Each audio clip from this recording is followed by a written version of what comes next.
Good day to all of you friends and welcome to this special podcast where we discuss on the dumbing down of yoga over the years. I'm Manish Pole. I'm Rana Abihayla. Together, we are the co-founders of the Awaken school and we're discussing something really important. So before we get started, what we'll explore is that yoga, the word yogi, is a very revered word for millennia in India. Somebody who's living in the Himalayas who comes down once in a way and then the family meets such a person. A lot of wisdom, a lot of a certain quality to life. But today, when we look at the word yogi, it's almost a consumer category where companies are trying to sell people yoga clothes or yoga mats or a whole paraphernalia of activities. So, what happened in the last 50 years and more so in the last 20 years that has made yoga such a consumerist activity and has really dumbed down the subject? I've been teaching for the last 22 years and I've had the chance to explore and to see this global wave of yoga. What do you think about it? How has it been for you in your journey? I haven't been teaching as long as you, but my experience of yoga started when I was 15 years old. So I was quite young, and honestly, I had no clue what I was doing. It just happened that I found myself practicing, just moving, Mm-hmm. and I'll never forget the sensation and the feeling I had. I mean, at 15 years old, what kind of stress are you going through? Obviously, as a Sure. teenager, growing up, and Sure. thinking back to what it was then and going to the modern days of how things are now, obviously it changed quite a lot. Things have been a bit more focused on the physicality of the practice. I can say that confidently now, given that I've was able to experience different sides of it, and yeah, it's really interesting to see how much yoga has to offer beyond just a physical practice. Yeah. Absolutely. So when you think about yoga, traditionally, when you talk about Patanjali, it's a philosophy, it's a way of life, it's very cerebral. But when you look at the modern day yoga teachers, it almost seems as if advanced yoga were just to do a handstand. And you put in a few mantras, and there's a notion that this is something classical. Patanjali's Yoga Sutras, out of the 196, only three of them deal with asana. So, this notion that advanced yoga is an advanced asana practice is quite flawed. So, where does this shift happen? Now, when we look at yoga itself, so we say Patanjali, so that's about 2000 or 2200 years ago. It's a way of life, it's one of the six schools of Hindu thought. And from there, from that, this fall from grace to what we see today. So when you go to a yoga teacher today, you're not expecting that cerebral outlook. You're expecting some practices, a few little hacks on living a bit better, and that's about it. We seem to be going to other people for the cerebral side, whether it's Buddhist monks, whether it's today's neuroscientists. But all of this is in the realm of yoga, as Patanjali has described. 3 out of 196 sutras describe the physical practices. Yeah, I mean, especially if you look at how much we're surrounded by stress nowadays, or we're finding difficult to focus. There's so much going on. There's so much going on that you constantly feel overwhelmed, trying to find your place uh, in the world. So when you're looking also in the practices of yoga, I feel like it's kind of similar.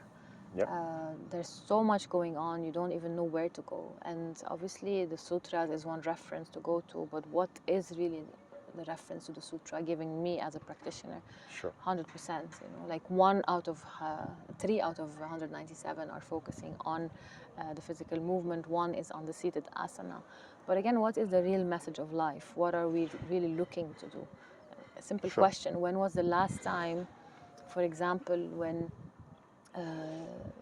the last time you watched your breath outside a yoga practice? In a physical yoga practice, we're constantly trying to focus on where the breath is.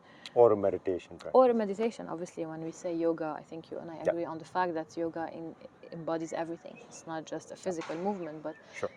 when was the last time the focus on the breath was given? And that's where probably the questions arise. how does my body function? Sure. Where is the wisdom coming out of it? What's the anatomy? What's the cerebral part of it? How are my emotions connected to my body? And I think that's where we're coming in this conversation today, is try to really highlight on the fact that it's much more. I mean, you eventually start by experimenting it through a physical practice, maybe, and it's very, very personal to everyone. But You're right. eventually, what comes out of it is a holistic practice. So, for our listeners, and a lot of you have been with us or are aware of the work that we do for many, many years, we started by describing how Patanjali puts yoga as philosophy, as a way of life, as embodied philosophy. And then over the millennia, as the tantric movement spread across the Indian civilization, affecting Hinduism, Buddhism, Hatha Yoga started to develop. Matsyendranath, Gorakshnath, the great masters of Hatha Yoga, started to devise the physical practices. Even there, if you look at the medieval texts, Hatha Yoga, Pradipika, and so on, the first chapter deals with shatkriyas, cleansing practices, only then asana, pranayama, mudra, physical, breathing, energetic practices. But today we find that even in advanced 300-hour teacher training courses, the Shatkriyas, these 6 cleansing practices, are not taught. You may be taught just a Jalaneti, a Tratak, but Lagu Shanka Prakshalan, Vamandoti, colon cleansing, and so on is not even taught. The whole world is going gaga about gut cleansing and colon cleansing. It is a practice described thousands of years ago in the yogic texts. So why have we dumbed down the subject of yoga to such a narrow band where it is some asana, some flexibility drill that is comparable to another fitness class? If you want Pilates, good. If you don't want Pilates, try yoga. If you don't want yoga, try movement. So, what we'll come at towards the end of this conversation is, does yoga need to hark back at this sort of idea that it is authentic or traditional, or does it need to be effective? And if it needs to be effective, what is the effect we seek out? So, like I was saying, the Shatkriya is such an important part, completely ignored. I've met people doing yoga for 15, 20 years, and they've not even ever tried a cleansing practice. Yep. And how can you really do the entire breadth of it? And a lot of the teachers teaching for years together have not explored this part of it. So, if I were to start yoga today as a 20-year-old, and I'm seeing everything on Instagram is just showing me certain asanas, is showing me a teacher doing certain asanas, dressing in a particular way, having a certain lifestyle, and I think that that's all there is to yoga. And there's nowhere for me to then understand the depth. I was very lucky when I began my journey. I lived with my teacher for many years, and we always knew that yoga is something much, much more. The class is just a part of it. Yeah, I think what comes your way plays a big role in your journey as well.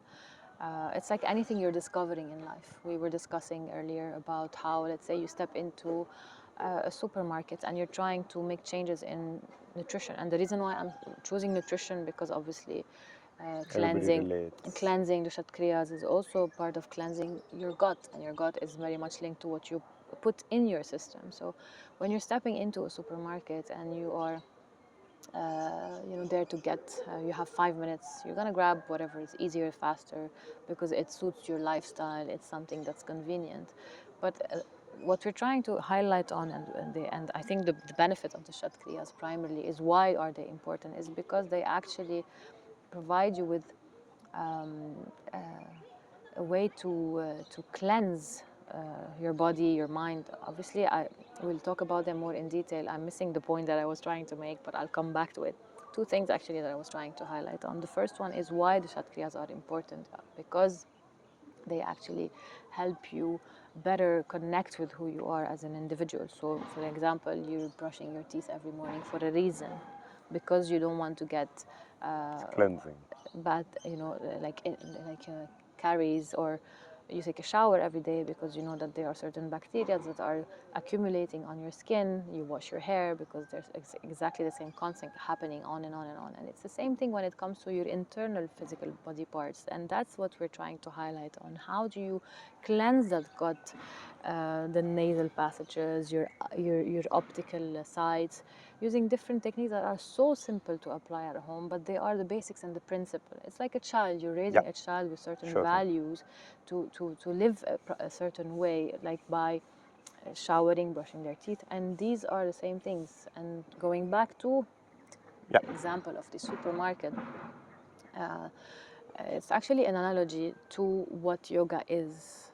Stepping into the supermarket, the first thing you see are the shelves that are at first sight. But once you start walking deeper into that supermarket, you realize that there are more and more options than a frozen vegetable.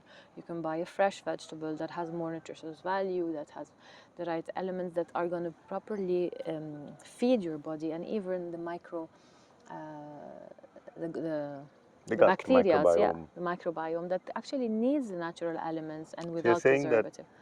So what I'm saying is exactly that yoga is much, much more deeper. than that. One of the different elements is and the shatriyas that we're touching on right now. Sure. And I'm continuing with this track of historically how yoga has been dumbed down to just this asana centric approach. So we spoke about Patanjali, we spoke about medieval times, and then about 100 years ago, of course, Swami Vivekananda, but then you have T. Krishnamacharya in Mysore teaching B.K.S. Iyengar and Pattabi Joyce, and predominantly an asana centric approach. Yeah. So, which is, he took this from the Yoga Kurunta book. He made these vinyasas, and that became the Ashtanga Yoga. And Iyengar had it in a more static, almost Hatha Yoga format with props. As they started to spread to the West, and in the last 50 years or so, the approach to yoga became very body centric. Yeah. You have a body centric class with a little bit of mantra in the beginning and the end, pranayama through the practice, finishing in shavasana. Of course, that's different from the Shivananda style, but this predominantly became the idea, so much so that today it's so easy, like we discussed, to think of yoga as a fitness alternative class, bereft of the tradition in which it sits in, and completely isolated from the culture that it sits in. And when I say culture, I mean it in the most beautiful way, the culture of enquiry that has been held in the Indian subcontinent. Yeah? So friends, then we see that over the years, today, what you expect from yoga is very different from what traditionally was designed a path to enlightenment. Today, it seems that the conversations that I have with a lot of people who do yoga or practice yoga are not intellectually satisfying because the depth seems to have gone away from yoga. I need to have these conversations with others. Do you feel the same? So I think it's very much the beauty and the reason why a lot of people around me and around you connect with it is because it evolves also. As much as it is traditional and it preserves certain let's say practices that's been on for 6,000, 7,000 years from now, they are very much relevant and applicable to the day I to have a day. point about that, which I'll come to. Sure. I mean, in my experience, particularly, it's uh, it's one of the reasons why I hooked and I clicked very much with yoga. It's that because I don't feel like it got stuck. I don't feel like I needed to be in a cave or just drop everything that I have. So another misconception that I also face quite a lot when I'm coaching or when I'm teaching or when I'm meeting people in around the world is that yoga is taking you to a life that is completely disconnected The material world. the material world. One, secondly, and material world, I mean, like people are surprised that, for instance, you know, why would you want to have a health insurance? Why would you want to consume and buy things? Of course, your understanding of of what you're consuming changes because there is a reason why you're choosing, let's say, an organic shirt or you're putting fresh produce in your system, but it's if anything what it does the complete opposite. It evolves with the world the current world that I live in, which Sure. is very much connected with technology. And thanks to technology, this is what we're doing. We've also seen technology make miracles and save people's lives. So there's no way yoga can disconnect from it. Sure thing. Yeah, and what I think is also important to highlight is that it's not just in consumer habits and behavior and the lifestyle. It's also very much in sync with two other points that I found very valuable. That I've also seen people make drastic changes in their lives, students or even colleagues or peers. Is that it brings you back to everything you've believed in. Gotcha. It highlights, it Validates. validates again. We all go through different phases in life where life is difficult, life happens eventually, but somehow it brings clarity. The sentence I'm looking for is that yoga brings you clarity to actually be able to remember what are the things you believe in, whether through your relationship with your faith, whether through your relationship with your current, let's say, career or work, even if it's not you're not already in line with what you want to do from a purposeful perspective, but there is a lot of rationale and clarity that comes into it that usually on day to day, without these practices, all of them that we teach obviously and we share in our coaching practices, is that it brings clarity. Sure. Sure. Thanks for that, Rana. And so continuing with this theme of where it gets dumbed down, right? A lot of the times you go in for a yoga class and it is just a vinyasa flow, ends with shavasana, some music's playing in the background. You start with one mantra, you end with loka samasta. And just adding that little bit of Sanskrit implies to the people attending that this is an ancient practice, like you mentioned. I really don't think that it needs to mimic something from the past. It is not a question of whether yoga, your class, is authentic. The question is it effective? If my students just want to stretch, let's give them the most effective stretch. Why should I force fit them into something called Surya Namaskar if I can do the research and find a better sequence? Why should I force fit somebody coming to just stretch to put in a Sanskrit mantra? Because, of course, that a stretch doesn't sell as well as the idea of something that's going on for so many years, that I'm doing stretching, but 5% or 2% of my class is a mantra. That idea that I'm teaching you yoga, but actually I'm just teaching you stretching with a little bit of a mantra here and there, with conscious movement. Now, conscious movement can be done walking, doesn't need to be in a yoga context or a class. So the faster we understand what we want, so I'm saying actually the opposite of what, yeah, there is tradition, there is philosophy, there's all of this. But if you are looking to just do something that stretches you or gives you a bit of peace of mind, you can get it bereft of the entire philosophical. There's no need for you to use all of that or carry the weight of tradition. That's what I'm saying. Yeah.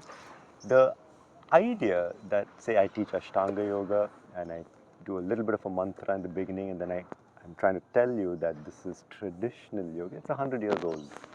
Or if I were to teach Kundalini yoga, it has no connection to any of the ancient traditions.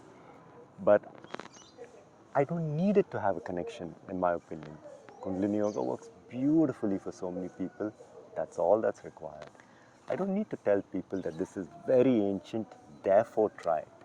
That is where I feel modern yoga suffers, because there's not enough research going on, and a lot of the focus is on this is traditional, this is authentic, this is how it used to be done. Well, it was not. A lot of the studios that I go into, for example, they'll have a Ganesha statue or a Shiva statue. Absolutely no reverence for those deities many a time. Sometimes, yes. But a lot of the time, it's cultural appropriation in a way that if there is reverence, great. If it is just done there because it looks good, I think that's a bit off. And yoga can be freed from that because it's a science, it's not a dogma. And science has to evolve with what it has to serve today. Absolutely. I think it's very important to ask the right questions. You are going to be exposed to everything. There is no doubt about it. You are going to be exposed to a lot of things, different kinds of yoga practices, different kind of lineages, different kind of teaching, different kind of styles. But at the end of the day, as long as you ask the right questions, understand where they're coming from, try to see how it feels, experiment them with your own bias. And at the end of the day, there is no right or wrong. There is no one way of doing things. As long as you find what works for you, it's it's all it needs. It's all it takes. Whatever I practice might be not something that you enjoy, and vice versa. In my world, in my ecosystem, it works for me. And as long as this is clearly stated and Yeah. clearly given the possibility to do, I think there's no reason why clarity won't happen I think the point you're making is that there's no need of a homogenization. at all. Never been the need. The yoga being practiced in this part of the Himalayas 3,000 years ago was different from that side. Not a requirement at all. So this notion that I'll do a certain class and I'll just add a little bit so that it seems traditional or thing is not required. It should be effective today, and that's all that matters. And if it's got nothing to do with yoga, have the guts to not call it. Why to sort of use the word just to sort of sell something else? And over the course of time, friends, what you look for from yoga will change. It'll change. Maybe I'm interested in wisdom, but somebody else may be interested, or maybe later on in life, I may not be interested in that, and I'm interested in just health and flexibility. Then I don't need Patanjali. I don't need him to give me a seal of approval for what I'm doing. That's what we mean by saying a class should be authentic, or a practice should be authentic to what it wants to deliver and doesn't need anything And else. absolutely, and I think we are, it's true now we're focusing a lot on classes, practices, but eventually it's a way of living. It's not about that hour in the morning when you're practicing or whenever you're in a group set up. This is your way of being. These are the values you live by, something you believe in. And that's why we're emphasizing on the fact that you choose whatever works for you, because they have to be in sync with who you are. You're not going to blindly follow a religion or a faith or a political party without actually understanding what it is, what it's offering you, and what you can do with it. And it goes obviously way beyond. It's how do you make it as a way of living, not just for yourself, but at the end of the day, slowly you will start to see how you can also start helping others. And it simply becomes who you are naturally without overcomplicating things. Absolutely, friends. To sort of draw our conversation to a conclusion, the dumbing down of yoga, let's not participate in it. Let's let the yoga happen. And if you really want to participate in it, do it in a way that nourishes you, body, mind, and beyond. Ask the right questions. Don't have to follow something blindly just because the whole world's doing Om. It may not resonate with you at all. It's not Absolutely. required. Question everything. Is this really thing? I like it. I don't care whether this is being done forever, whether this is yoga or no. Yeah. Just do what works for you. Have the questioning mindset. Yoga is not meant to be cultish. It's meant to be questioning and open. And really figure out how it can work for your mind as much as it works for your body. Go deeper and ask the right questions and seek out more and more interesting answers. Thank Until you, we see you friends. next time, thank you for listening. See you. Namaste. Namaste. Namaste.